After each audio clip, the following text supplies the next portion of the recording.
নারীর ক্ষমতায়ন করার জন্য, মর্যাদা বৃদ্ধি করার জন্য, অর্থনৈতিক মেরুদণ্ড সোজা করার জন্য, অর্থনৈতিকভাবে সচ্ছল করার জন্য আমাদের সে অঙ্গীকার আছে।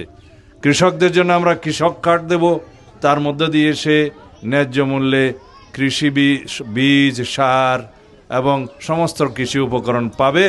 তার উৎপাদিত দ্রব্যেরও ন্যায্য মূল্যে সে বিক্রির ব্যবস্থা করতে পারবে, আবহাওয়ার রিপোর্ট পাবে, সমস্ত কিছু পাবে। এই কৃষকের মধ্যে মৎস্যজীবী এবং পশুপালন যারা করে তারা সবাই অন্তর্ভুক্ত থাকবে।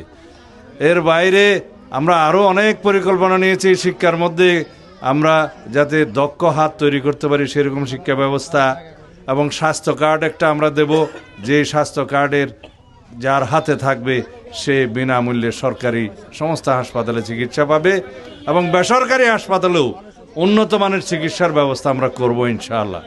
এইভাবে আমরা সমস্ত পরিকল্পনা সাজিয়েছি এবং জনগণের কাছে সেটা আমরা বিলি করছি আমাদের সেই পরিকল্পনা। আপনারা নিশ্চয়ই ইতিমধ্যে পেয়েছেন। আমরা বিএনপি প্রতিশ্রুতি দেই, প্রতিশ্রুতি পালন করি। এদেশের মানুষ বিএনপিকে বারে বারেই ভোট দিয়েছে, এই দেশের মানুষ বিএনপিকে দেখেছে, এদেশের মানুষ শহীদ রাষ্ট্রপতি জিয়াউর রহমানকে দেখেছে, এই দেশের মানুষ দেশনেত্রী বেগম খালেদা জিয়াকে দেখেছে, এবং ভবিষ্যতে ইনশাআল্লাহ আপনারা আমাদের নেতা জনাব তারেক রহমানকে দেখবেন। তার পরিকল্পনা আছে।